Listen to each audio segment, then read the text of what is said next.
हम वाक और अभिव्यक्ति की स्वतंत्रता के बारे में भारतीय संविधान के अनुच्छेद 19 का पुरजोर समर्थन करते हैं। उदाहरणों, छवियां और संदर्भों सहित यह वीडियो केवल मनोरंजन, सूचना और शैक्षिक उद्देश्यों के लिए प्रदान किया गया है और चैनल किसी भी अवैध गतिविधियों को बढ़ावा या प्रोत्साहित नहीं करता है। हमारा मकसद समाज को जागृत करना है। जय हिंद दोस्तों, मैं आपका दोस्त तोहफा एक्स मुस्लिम। दोस्तों, आज की ये डिबेट एक्स मुस्लिम मूवमेंट के लिए एक नई ऊंचाई है, नई उपलब्धि है, क्योंकि आज की डिबेट में आप आनंद जी को सुनेंगे। आनंद जी एक ऐसे बुद्धिजीवी और विद्वान हैं जिनका इस्लाम पर गहरा अध्ययन और पकड़ है। आनंद जी न सिर्फ इस्लाम की गहरी समझ रखते हैं, बल्कि इस्लामिक कट्टरवाद से लड़ने का टॉप आइडियाज भी रखते हैं, जिन्होंने एडम साहब की लाइव स्ट्रीम में ज्वाइन करके एक्स मुस्लिम मूवमेंट को और धारदार बना दिया है। 2 घंटे की इस डिबेट को हमारी टीम ने 4 पार्ट्स में अपलोड करने का फैसला किया है, ताकि आनंद जी की बहुमूल्य बेशकीमती बातें, जो कि इस्लामिक कट्टरवाद के खिलाफ है, आप तक अच्छे से पहुंच जाए। अगर आपको डिबेट का पहला पार्ट पसंद आ जाएगा, जैसा कि मुझे पूरी आशा है आपको जरूर पसंद आएगा, तो फिर बारी बारी से हम इस डिबेट के तीनों बाकी पार्ट्स को आप तक पहुंचाएंगे। तो आइए देखते हैं डिबेट का फर्स्ट पार्ट। अरे आगे आगे आनंद साहब आ हाँ, गए हैं। मैंने उनको लिंक एक भेजा। सेकंड, हाँ एक जी सेकंड, जी एक सेकंड। जी ले लीजिए। अरे किधर गया एक सेकंड। है एक लेआउट सेकंड, वो वाला किधर गया मोड? ये वाला मोड आया। जी जनाब आनंद साहब, क्या हाल है? जी नमस्ते नमस्ते। नमस्ते सर, नमस्ते। मैंने सर आपकी 1 साल पहले की हुई अभी वीडियो चलाई है। एक मिनट, एक ही मिनट। जी, टेक योर टाइम। वैसे तो बहुत बहुत स्वागत है आपका। धन्यवाद। जी हजरत, आपको कुछ टाइम चाहिए? नहीं, अभी सत्यन ने मुझे मैसेज किया कि आप मुझसे कुछ बात करना चाहते थे। हाँ जी सर, आपकी वीडियो देखी हमने जी और आज चूंकि हम गज़वा-ए हिंद के ऊपर बात कर रहे हैं, जी तो आपकी एक वीडियो थी जो आपने 1 साल पहले जी की थी जी और उसके अंदर कुछ आपके सवालात थे, कुछ बातें थी। ये मैंने वीडियो चलाई थी, मैं आपको स्क्रीन पे भी ला देता हूँ। जी। तो हम, आपको पता होगा, हम इस्लाम अगर को आपको तो मैं छोड़-छाड़ जानता के हूँ, यहाँ बैठे हैं। आपको तो मैं अरे! जानता हूँ। अरे! Sir, thank you so very much. ये सर आपकी हमने वीडियो चलाई थी। तो अच्छा सबसे अच्छा पहले अच्छा, तो हाँ, मैं नीरज जी के आपका, साथ। ओके।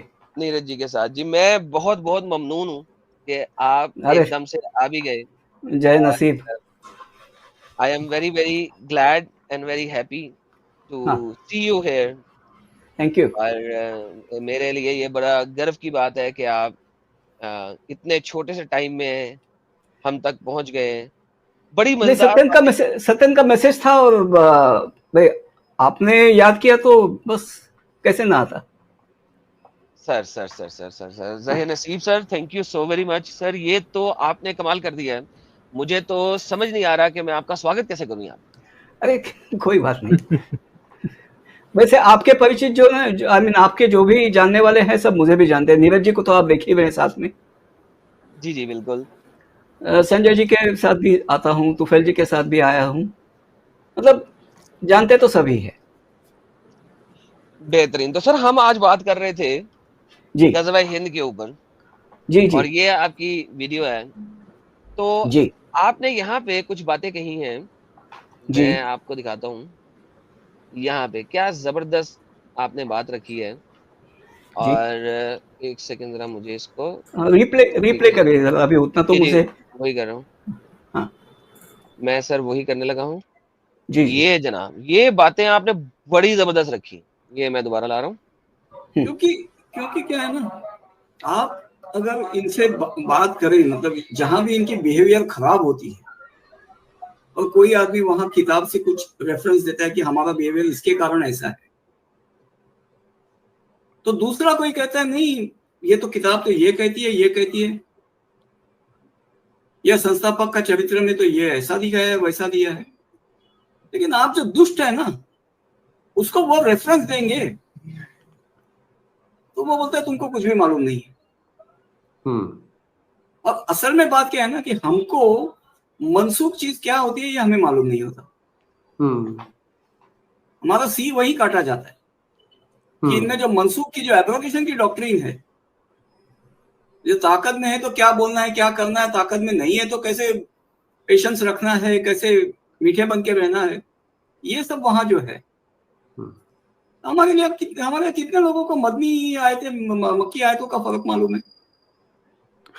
हमारे वाह। कितने लोगों को कुरान देखें, ये जबरदस्त आपने बात की है, और ये सर जी जी 100% याद आ गया। फिट बैठती है जी मेजॉरिटी ऑफ इंडियंस के ऊपर, जो बिल्कुल। जिनको ये सी काटते ही यही करके हैं कि हाँ आप कोई बात दिखाएंगे तो फौरन आ हम्म। जाता जी तुम्हारे लिए तुम्हारा दिन, हमारे लिए हमारा दिन। दीन का मतलब नहीं जानते वो।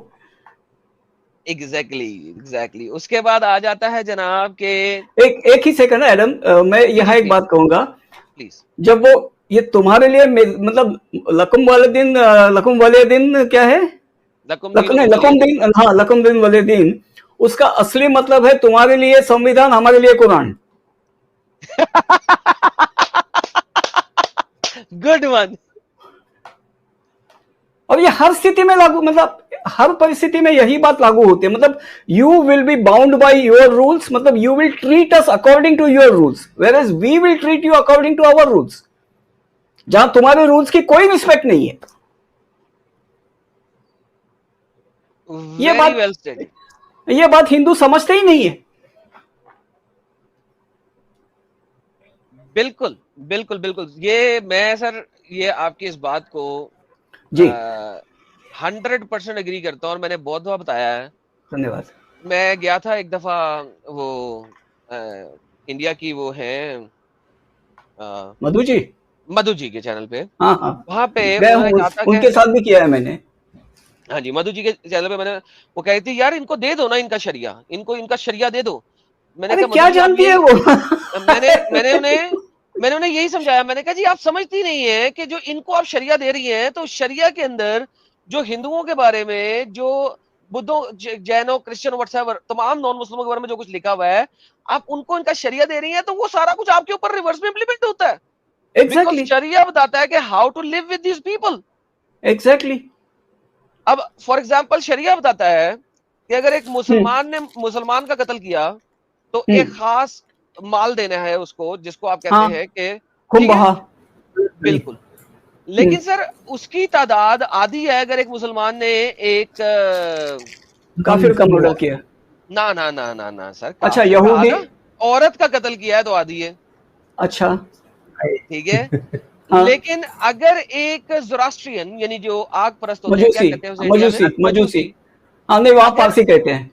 पारसी, तो हाँ अगर पारसी का कत्ल किया है तो पता है क्या है, 115th। सर सबसे सस्ता ओके पारसी मारो।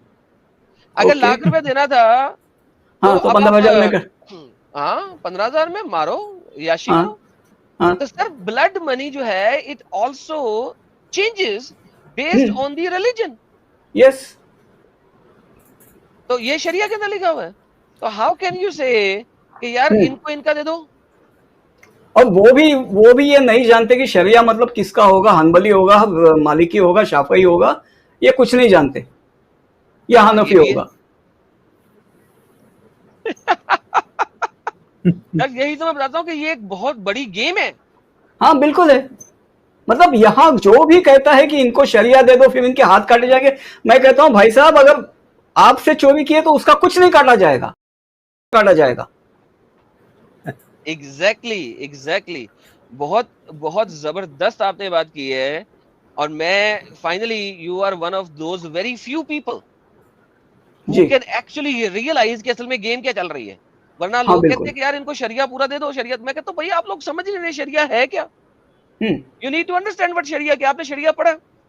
अब उनका तो सालिक, जो कि रिलायंस ऑफ ट्रैवलर के नाम से इंग्लिश में ट्रांसलेटेड है, हाँ वो क्या है उसका, मालूम है मेरे पास है वो। रिलायंस ऑफ ट्रैवलर, हाँ 1200 है। सफ़े हैं सर, ठीक है। हाँ हाँ। उन 1200 सफ़ों को जब आप पढ़ते हैं तो सर आप हैरान हो जाते हैं कि क्या क्या डॉक्ट्रिन दी हुई है। अभी जो आप उमदादुल डॉक्ट्रिन की सलीक, बात कर, हाँ उमदादुल जी, सलीक। जी। हम्म। अब उसके अंदर अगर आप देखते हैं तो वहां पे एक डॉक्ट्रिन है, डॉक्ट्रिन ऑफ लाइंग, झूठ बोलने की डॉक्ट्रिन, हाँ हाँ ठीक है। हाँ। अच्छा, अब आप इमेजिन करें कि झूठ बोलने की डॉक्ट्रिन में ये लिखा हुआ है, परमिसिबल लाइंग किसे कहते हैं। हाँ you understand? Yes I do perfectly. There is something called permissible lying, यानी कि हाँ ऐसा झूठ जो कि परमिसिबल है। ये हाँ देखिए मैं आपको दिखाता हूँ, जी 765 सफ़े पे होगा ये, 765। ये देखिए आप, हम्म। ये आया, जूम हो जाए थोड़ा सा। अब इसमें आपको तकिया नहीं मिलेगा, इसकी ये बात करते। देखिए हिंदुओं को क्या है ना, तकिया सुना हुआ होता है, तो ये बोलते, सुन्नी बोलता है उसको कि तकिया तो इस्लाम में है ही नहीं, फिर धीरे से बोलता है कि हाँ शिया में करते हैं। अच्छा, मुता की भी वही बात है, मुता तो इस्लाम में होता नहीं, फिर धीरे से बोलते हैं नहीं वो शिया में होता है, शिया को तो मुसलमान नहीं मानते। अच्छा, उसके बाद क्या है, मिसियार क्या है भाई, तुमको कुछ मालूम नहीं है, कुछ मालूम नहीं तो मत बोलो। वाह वाह वाह वाह वाह वाह। लेकिन तकैया की जो डॉक्टर है सर, वो चैप्टर नंबर 3 की आयत नंबर 28 के अंदर, वो कुरान के अंदर लिखी हुई है, चैप्टर 3। हाँ, डॉक्टर ने नाम नहीं है ना, वो नाम नहीं ना तकैया दिया वो उसे। हाँ, ये है कि नाम नहीं दिया हुआ, वरना वो डॉक्ट्रिन जो है वो तो बिल्कुल है, उसके अंदर दी हुई है। लेकिन बात ये है कि अब आप ये देखिए कि how they actually deceive very easily, क्योंकि वो डिसीव कर सकते हैं, हाँ, क्योंकि उन्हें पता है कि अल्लाह ने उनको इजाजत दी है कि डिसीव परमिटेड है, बिल्कुल है, हाँ परमिटेड है। तो ये सर डॉक्टर ऑफ लाइन के अगर हम देखें तो ये मैं आपको दिखाने लगा था कि वो किस तरीके से झूठ के ऊपर बताते हैं। There is something called permissible lying, yes, यानी ऐसा लाए जो कि परमिसिबल है। अब हाँ, इसके अंदर जो है वो एग्जांपल देता है, ये देखिएगा मैं आपको दिखाता हूँ, जो कि बड़ी फेमस एग्जांपल है। वो कहते हैं the best analysis of it I have seen is by imam Abu Hamid al-Ghazali who said speaking is a mean to achieve objectives. वाह वाह वाह। If praiseworthy aim is attainable through both telling the truth and lying, it is unlawful to accomplish it through lying. For the people who can't understand English, इमाम गजाली की example देते हुए वो कह रहा है कि इमाम गजाली कहता है कि जो बोलना है ना वो ऑब्जेक्टिव को अचीव करने के लिए होता है, यानी कि अपने मकसद को हासिल करने के लिए होता है। और अगर आपने एक अच्छा काम करना है और वो झूठ से भी हो सकता है और सच से भी हो सकता है, तो ऐसे मौके पे झूठ बोलना हराम है। आगे बढ़ते हैं। When it is possible to achieve such an aim by lying, but not by telling the truth, it is permissible to lie if attaining the goal is permissible. लेकिन अगर कोई अच्छा काम करना पॉसिबल नहीं है झूठ बोले बगैर, तो झूठ बोलना परमिसिबल है, झूठ बोलने की इजाजत है, झूठ बोलने की इजाजत है, इजाजत है। लेकिन अब इजाजत को मैं फर्ज करने लगा हूं, आगे देखिएगा। वो कहते हैं when the purpose of lying is to circumvent someone who is preventing one from doing the something permissible, then it becomes obligatory to lie. If the goal is obligatory, अगर आप कोई फर्ज काम कर रहे हैं, और फर्ज काम क्या है, मैं ये बताता हूँ, एक मिनट, मैं हिंदुओं के समझाता हूँ। अगर आपके कर्तव्य में आप जो फर्ज कह रहे हैं ना वो कर्तव्य है, मतलब ऑब्लिगेटरी, बिल्कुल सही। तो कर्तव्य करने में अगर कोई आपको रोक रहा है, तो यहां अगर झूठ बोले बगैर वो काम, वो आपका कर्तव्य पूरा नहीं होता, तो झूठ बोलना भी आपका कर्तव्य है। नहीं, झूठ बोलना ही कर्तव्य है, भी नहीं, हाँ, ही कर्तव्य है। हाँ, तो झूठ बोलना ही कर्तव्य है, क्योंकि वो कर्तव्य को आप चूक नहीं सकते, वो तो आपको करना ही करना है। हाँ, ये डॉक्ट्रिन दिखाई जा रही है। और मैं तो सर कहता हूं, ये जो लोग इंशाल्लाह कहते हैं आपके पास आके, मैं ये कई दफा दिखा चुका हूं पहले भी, आई डोंट नो कि आपको शायद पता ही हो, ये इंशाल्लाह कह के जब ये जाते हैं तो क्यों कहते हैं, ये भी शरह में लिखा हुआ है। हाँ, उनको करना नहीं है, बोलेगा इंशाल्लाह बोला था। हाँ, ये देखें, इफ समवन स्वेयर्स, ये देखें, when a person swearing N oath, जब कोई बंदा ओथ कसम खा रहा हो about something in future, denying, affirming or whatever, includes the expression inshallah, which means if Allah wills, before finishing the oath, अपनी कसम खाने से पहले। सर इंडिया में एक बोला जाता था, प्राण जाए पर वचन ना जाए। हाँ बिल्कुल। अब ये जरा देख लीजिए, ये वचन क्या देते हैं, वचन देते वक्त अगर ये इंशाल्लाह कह दें, then the oath is not broken in any event if thereby intends to provide for exceptions, but if he merely says it out of the habit, no intent for making an exception, there you go। तो यानी कि आपने कसम भी खाई है, इंशाल्लाह कह दिया है, तो अब तो आपने उसकी देना भी कुछ नहीं है कि आपने 8 मस्कीनों को भी खाना नहीं खिलाना। नहीं, यहाँ देखिए, यहाँ आगे जो कहता है कि if he merely says it out of habit, मतलब उसने जानबूझ के वो इंशाल्लाह बोला नहीं है, वो बस उसको आदत है हर बात में इंशाल्लाह कहने की। नहीं इंशाल्लाह कहने की नहीं, ओथ खाने की, कसम खाने की। नहीं नहीं क्योंकि नहीं ये कुरान से साबित होता है कि आपकी जो नहीं, यहाँ रमादान देखिए, नहीं इसमें नहीं नहीं, यहाँ देखिए ना, ये क्लियर है। If you merely, if you inside, देखिए, if he thereby intends to provide for exceptions, मतलब कसम तोड़नी है तो वो इंशाल्लाह बोलता है। लेकिन अगर इंशाल्लाह कहने की आदत है, नॉट, और not intending to make an exception to his oath, मतलब उसको कसम तोड़ने का वगैरह कोई इरादा नहीं है, बस आदतन उसने बोल दिया इंशाल्लाह, तो वो बात वैलिड नहीं। लेकिन जानता कौन है? अल्लाह ही जानता है। अगर उसको तोड़नी होगी, उसको लगा कि तोड़ने से फायदा है, तो बोला मैंने तो इंशाल्लाह बोला था। सर मैं इसको कुरान से लाके दिखाता हूँ आपको। कुरान में अल्लाह कहता है जी, ये देखिए चैप्टर नंबर 2 की आयत नंबर 225 है, अगर वो हमारे जी पास जी, आ जाए, एकदम करने क्या हुआ है। वो कहती है कि अल्लाह तुम्हें तुम्हारी बिला वजह की कस्मों पे वैसे ही सवाल नहीं करेगा। यानी कि कुछ, यानी कि आपने कसम खाई, अल्लाह की कसम मैं ये कर दूंगा, अल्लाह की कसम मैं ये कर दूंगा, अल्लाह की कसम अल्लाह कहता है कि मैं तो ये बिला वजह की कस्में हैं, मैं उसके ऊपर तो वैसे ही तुम्हें सवाल नहीं करने लगा। You don't have to worry about it, तुमने टेंशन ही नहीं लेनी, मैं तो पकड़ूंगा उसको जो तुमने वैलिड की है। मैं भी आपको दिखाता हूँ, ये देखिए आगे, फाइनली आगे। जी जी जी, Allah does not impose blame upon you for what is unintentional in your oaths, but he will impose blame upon you for what your heart have earned. Yes, and Allah is forgiving and forbearing. ठीक है। अब ये तो भाई कमाल ही है ना, ये हर एक एंड में आ जाता है। हाँ, और अगर आपने एक सच्ची कसम खा ली है, सच्ची कसम भी खा ली है, चैप्टर नंबर 5 की आयत नंबर 89 आती है उसके लिए, 5 की 89 आती है। ये वो है कि जो आपने पक्की कसम खा ली, उसके लिए क्या करना है आपने? सर उसके लिए भी अल्लाह ने रास्ता छोड़ा हुआ आपके लिए। Allah will not impose blame upon you for what is meaningless in your oath. तुमने जो एवी बिला वजह की कस्में खा ली, उस पे अल्लाह तो तुम्हें वैसे ही नहीं रोकता ना, खाते जाओ कसमें, कोई मसला नहीं। But he will impose blame upon you for breaking what you intended of the oath, so its expiration is feeding 10 needy people from the average of what you feed of your family. Sir जी मैं साहिल साहब के साथ last time था, मैंने उनसे पूछा कि यार एक वेज थाली कितने की आती है, तो साहिल साहब ने बताया कि 100 रुपए की वेज थाली आ जाती है। हाँ, ठीक है, तो 1000 रुपए का खर्चा हो गया। हाँ जी, आप बड़ी से बड़ी कसम खा लें, 1000 रुपए में खत्म, देयर यू गो। ये जनाब वचन का expiration of the oath, expiation, yes, जिसमें आपने इंशाल्लाह नहीं कहा। हाँ, 1000 रुपया को कहा था आजकल के जमाने की। तो सर मुझे ये बताइए कि वो आप लोगों से झूठ क्यों ना बोले? अब आप तो बड़े इल्म रखते हैं, लेकिन एक जो नॉर्मल हिंदू है, जो नॉर्मल पर्सन है, जिसको इंडिया में इतना इल्म नहीं है, वो उनसे गजवा हिंद के बारे में क्यों ना बोले? अरे बड़े आराम से बोल देते हैं।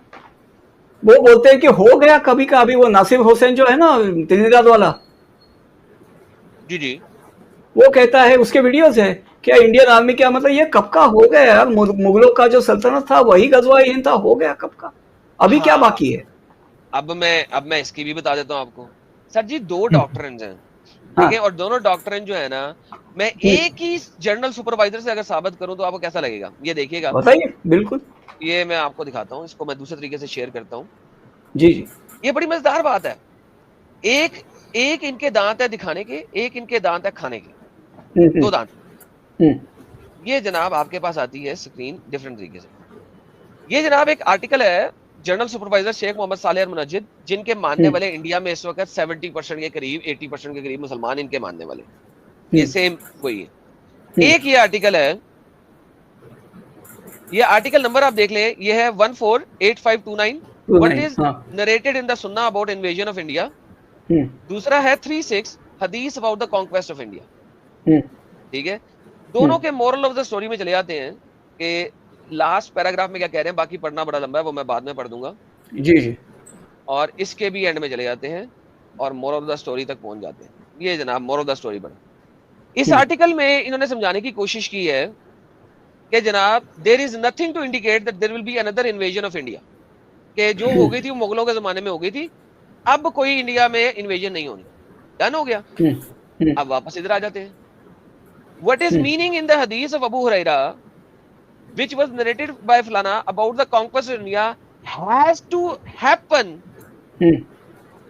not happened up till now, but it will happen when Isa ibn Maryam will descend.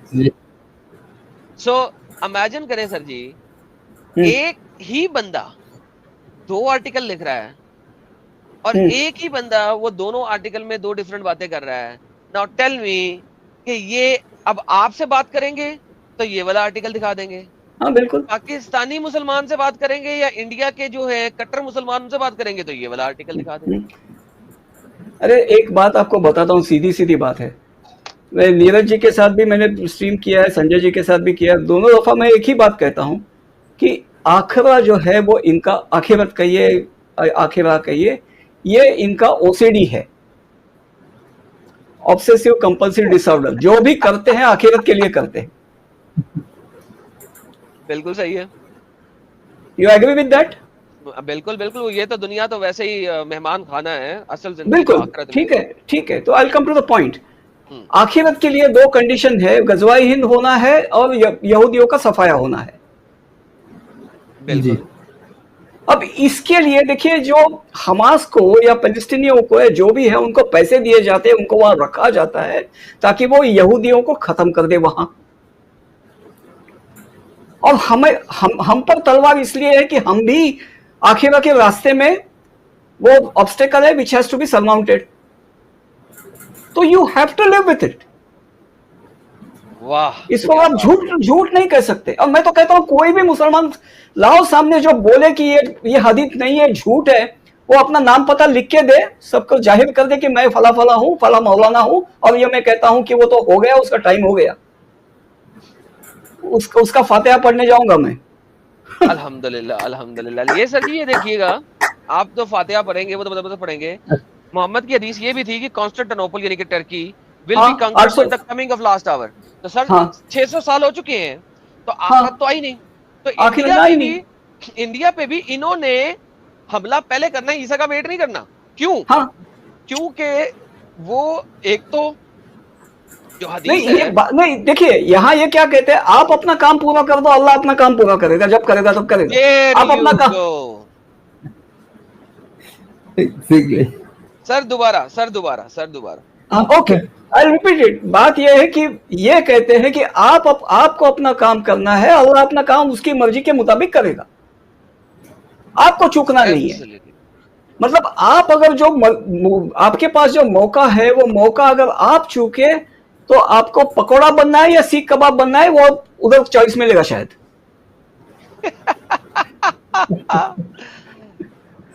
यार ये तो जबरदस्त हो गया। ये देखिए जी, ये आपके इंडिया के मुफ्ती हैं, मुफ्ती जर्जिस साहब, अभी जेल में है ना फिलहाल वो? नहीं निकल गया। सॉरी, सलमान अज़हरी। हाँ मालूम है। ये अभी तो बाहर ही है ना? हाँ अभी बाहर है। ये ले सर सुनिएगा। गज़वाए हिंद, ये मसला छेड़ते ही कुछ लोगों के पेट दुखने लगते हैं आज। हाँ, लेकिन ये हदीस पाक है, बहुत सारे पंडित डिस्कस कर रहे हैं गज़वाए हिंद होने वाला है, गज़वाए हिंद होने वाला है। हाँ, हुजूर सल्लल्लाहु तआला अलैहि वसल्लम जी। अब ये देखिए जरा, थोड़ा सा मैं फॉरवर्ड करूंगा क्योंकि लंबी बात करेगा, यहाँ से चलाते हैं। जिसमें हुजूर नहीं शरीक थे, सहाबा गए थे उसको जिसमें हुजूर पाक सल्लल्लाहु तआला अलैहि वसल्लम जंग का तज़किरा मिलता है, गज़वाए हिंद। ये मसला छेड़ते ही कुछ लोगों के पेट दुखने लगते हैं आज। हाँ, लेकिन ये हदीस पाक है, बहुत सारे पंडित डिस्कस कर रहे हैं गज़वाए हिंद होने वाला है, गज़वाए हिंद होने वाला है। हाँ, वो डिस्कस कर रहे हैं क्योंकि हदीसों की किताबें पढ़े होंगे। अच्छी बात है, तुम पढ़ करके ही डरते रहो। ये और बात है कि सुन्नी अभी तक सोए हुए हैं, मुसलमान ये सुन्नियों को जगा रहे हैं। बिल्कुल, सुन्नी अभी तक सोए हुए हैं, पंडित डरे। Imagine that. सो अगर इंडिया में आप फेस टू फेस वाले रिजवान भाई को जानते हैं? हाँ, बात होती है, मतलब उनसे कांटेक्ट है, लेकिन वैसे बात नहीं होती। तो रिजवान साहब ने एक बात कही थी कि इस पूरे सिलसिले के जो पहलगाम अटैक हुआ और उससे पिछले भी अटैक हुए, इस सिलसिले की 3 कड़ी हैं। एक तो जो फॉरेन से आ रहा है, लेकिन जो एक कड़ी है ना, वो इस कंट्री के अंदर बैठा हुआ है। क्यों? कि जब तक ये जो तीसरी कड़ी है ना, ये नहीं ना पकड़ी जाएगी सर, तब तक फाइनलाइजेशन नहीं हो सकती। बिकॉज आप बाहर से कितना को रोक लेंगे, बिल्कुल। तीसरी कड़ी अंदर बैठी हुई है, जो उनको पनाह देती है, जो उनको सिक्योर करती है, जो उनको रास्ता दिखाती है, जो उनको मैप दिखाती है, जो उनको इंटेलिजेंस देती है, वो कड़ी अंदर बैठी हुई है और वो अंदर से खा रही है। और मैं कई दफे कह चुका हूं कि इंडिया के किलों के दरवाजे हमेशा अंदर से खुले हैं, बाहर से नहीं खुले। अंदर से, हाँ। आपको परसों ही सुना कि एक इसमें वो जो साहिल का आपने जो ये किया था उसमें सुना कि किला अंदर से हमेशा बाहर खुला है। सही इंडिया बात के है। जितने भी आप हिस्ट्री को देख लें, वो हमेशा अंदर से खुला है। अगर हाँ। बाहर वाले आते तो कभी, यानी कि वो कभी नहीं कर, 16 अटैक किए गजनवी ने। जब तक अंदर वाले ने गद्दारी नहीं की तब तक तो ये क्या दिखा रहे हो? ये मेरा चैनल, हाँ, ये मेरा चैनल है। अच्छा, ये आपका चैनल है। ये इस पे नाम आपने फर्क लिखा हुआ? अच्छा, सुन मेरे, अच्छा, सुन मेरे हिंदू रहे। ओके, मैंने कहा ये किसका चैनल दिखा लेकिन मैंने आपके चैनल पे आपको नहीं सुना, मैंने नीरज साहब के चैनल पे आपको सुना। And I was very amazed and surprised to see you having such knowledge of Islam. Thank you. And doctrine of abrogation के ऊपर I think we will gonna have a separate stream with you, क्योंकि it will be very good, because आप जैसे लोगों का समझना बहुत जरूरी है डॉक्ट्रिन ऑफ एब्रोगेशन, क्योंकि जब आप समझ जाएंगे ना तो आप लोगों को समझा सकते हैं, because the way you speak with confidence, और बिकॉज आपके पास ये भी है कि आप शक्ल से आ सकते हैं, एक्स मुस्लिम नहीं है, तो आपके पास एक खास पावर है टू प्रेजेंट। तो I will be very very, जब भी याद करें, हाँ, जब भी याद करें। Yes sir. मैं बल्कि अब तो मुझे पता लग गया आपसे राब्ता कैसे हो सकता है। This is just so awesome. अब तो मैं पकड़ लूंगा आपसे स्केड्यूल करने के लिए। हाँ बिल्कुल। मैडम सर, मेरे को आप जब भी आनंद जी से करना होगा मेरे को बता दीजिएगा, मैं इनको बोल दूंगा। और वैसे आपको बता दूं कि आनंद जी का जो इस्लामिक नॉलेज है यार, ओसम ओसम ओसम। और हमारा लगभग साल 1.5 साल से राब्ता है, तो आनंद जी जानते हैं मेरे को अच्छे से और मैं भी जानता हूँ। तो बहुत जबरदस्त बंदे हैं। और ये अपने हम जिस इस्लाम पे चलते हैं वो उस पे नहीं चलते, वो हिंदुस्तान में जो इस्लाम आया है ना उसके ऊपर में ज्यादा खेलते हैं, क्योंकि वो आप समझते हैं कि भाई मोहम्मद और उस तरफ में जाएंगे तो ब्लास्फेमी वाली बात आती है, लेकिन हिस्ट्री पे जाएंगे तो ब्लास्फेमी नहीं आती है। हाँ Adam, I will explain this my self. मैंने मतलब मैं नीरज जी वगैरह उनसे भी मैं कहते रहता हूँ कि भाई आप फाउंडर, मैं उनका नाम भी नहीं लेता, मैं तो कहता हूँ फाउंडर का नाम मत लीजिए, उन पे जाइए ही मत, क्योंकि वो उनके लिए देखिए इट इज मैं तौहीन इन्होंने मैन्युफैक्चर की हुई लैंडमाइन है। दे वांट यू टू, हाँ, they want you to insult the founder. Very interesting. हाँ, they want you to, because the इसी वे आपके देवी देवताओं को इंसल्ट करेंगे ताकि आप रिटॉर्ट करेंगे तो उनके फाउंडर की बात करेंगे, आपने जो भी पढ़ा है वगैरह उनकी बात करेंगे। That is where you fall into the trap, because the यही लकुम दिन वलिया दिन की बात आ जाती है कि तुम तुम्हारे कानून से चलो, हम हमारे कानून से चलेंगे। तो आपको लगता है कि चूंकि उन्होंने इंसल्ट किया आप भी इंसल्ट करेंगे और निकल जाएंगे, तो नहीं, वो चाहते हैं कि आप इंसल्ट करें, तो तुरंत वो बोल देंगे भाई now you are marked up for death, आपने हमारे फाउंडर का इंसल्ट किया, आप वाजिबुल कत्ल हो गए। तो that is what they want to do, they want it as an excuse, so don't give that excuse. हमारे लिए इस्लाम उतना ही है जो हमने भारत में 1000 साल में देखा है, दैट्स इट। जो भी आया सबका नारा एक था, सबकी किताब एक थी, सबका झंडा भले अलग हो, कैरेक्टर एक था, एम एक था, और सबके साथ हमारा एक्सपीरियंस एक था, तो हम उसकी ही बात करेंगे, उससे ज्यादा मुझे बात ही नहीं करनी। और 1000 साल में इस्लाम ने भारत को नुकसान के सिवा क्या दिया है बताइए? तो हम बात करेंगे तो मौजे की बात करेंगे, बाकी मुझे बात ही नहीं करनी। उनका चरित्र कैसा था, उनका तसव्वुर क्या था, I don't want to talk about it, because उनके मतलब ना केवल उनके साहबा के, ताबईन के, तबे ताबईन के, सबके गुजर जाने के बाद इस्लाम भारत में आया है। तो जो भी था उनके साथ गुजर गया, 400 साल के बाद क्या आने वाला है यहां पे? तो हमने तो जो देखा है, ये जो नारा है, यहां मैं सीधा नारे का तो मैं एक ही कहता हूं कि वो नारा हमारे लिए नारा तकब्बुर है, तकबीर नहीं है। Because you know what that नारा सेज कि हमारा ही माबूद तुम्हारा नेस्ता नाबूद। तो ये तकब्बुर नहीं हुआ। Very well said, very well said. और दूसरी बात है कि वो नारे से जो हमारी यादें जागती है तो वह हमारे लिए नारे तकलीफ भी है। We have a case. ये सीधी सीधी सी बात है। Do you agree with what I said just now? 100% I agree with you. And ये इस्लामिक डॉक्ट्रिन भी है, कुरान की तरफ भी लिखा हुआ है कि तुम बेहतरीन उम्मत हो जो कि इंसानों के ऊपर खड़ी की गई हो।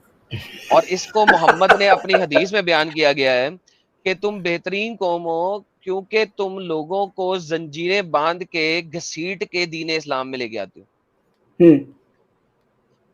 आप इमेजिन करें, सही बुखारी की हदीस है 4557, मैं आपको स्क्रीन पे ले आता हूँ। तुम बेहतरीन कौम हो, इसको मोहम्मद ने खुद इसकी तफसीर की है कुरान चैप्टर नंबर 3 आयत नंबर 11 की। और ये देखिए, मैं आपके पास स्क्रीन लाता हूँ, मोहम्मद की अपनी प्रोफेटिक कमेंट्री है इसके ऊपर सही अल बुखारी के अंदर। ये देखिए, ये स्क्रीन पे आता है अब, ये देखिए प्रोफेटिक कमेंट्री आप देख रहे हैं, prophetic commentary on the Quran, Mohammed की अपनी है। और ये कहता है चैप्टर नंबर 3 आयत नंबर 110 के ऊपर दे रहा है, और ये कह रहा है the verse you true Muslims are the best of the people ever raise for mankind. क्यों? means the best people for the people as you bring them with chains around their neck till they embrace Islam। आप उनकी गर्दनों में जंजीरें डाल के उन्हें कुत्ते की तरह घसीट के लेके आते हैं जब तक वो इस्लाम कबूल नहीं करते। फिर ये कहते हैं इस्लाम तलवार से नहीं फैला। अरे देखिए, ये भारत में कहते हैं, पाकिस्तान के जो लोग हैं, आपको तो मालूम है ना, वो 5 लोगों के जो वीडियोस है साहिल ने दिखाए थे, उसको बोला था कि वो वीडियो डाउन करो। सर बेशक आप 5 की कहते, सर मस्जिदों में पाकिस्तान में यही बोला जाता। नहीं, मतलब वो बहुत फेमस लोग हैं ना। इसरार अहमद है, वो जो कौन था, खादिम रिजवी था, फिर वो तो YouTube ने बैन कर दिया ना उसका चैनल, लेकिन उसकी वीडियोस मुख्तलिफ बहुत है अपने पास पड़ी है और हमने कई बार दिखाई भी है, ये तो भी ले आता हूँ। नहीं ठीक है ना, वो जानता हूं मैं, मतलब हर जगह बताया है कि इट्स स्प्रेड बाय वायलेंस। अरे मैं तो कहता हूं कि भाई it's spread by red and consolidated bye rape. Absolutely. दोस्तों, इस डिबेट का अगला पार्ट बहुत जल्द आपको देखने को मिलेगा, और इस डिबेट के बारे में अपनी कीमती राय देना न चूके। और एक्स मुस्लिम एक्टिविज्म के लिए हमारा समर्पण आकर्षक है, तो ज्वाइन बटन दबाकर हमारे चैनल का मेंबरशिप ले लीजिए, हमें और ज्यादा सपोर्ट मिलेगा। और चैनल को सब्सक्राइब किए बिना ना छोड़े, साथ में वीडियो को लाइक, शेयर और कॉमेंट भी किया करे, ताकि आपके लिए अच्छी अच्छी डिबेट हमेशा लाता रहूं। तो फ्रेंड्स, आज की डिबेट को यहीं पर एंड करते हैं। फिर से हाजिर होऊंगा आपके बीच एक और नई डिबेट लेकर। अपना और अपनों का ढेर सारा ख्याल रखिए। इंसानियत जिंदाबाद, वंदे मातरम, भारत माता की जय।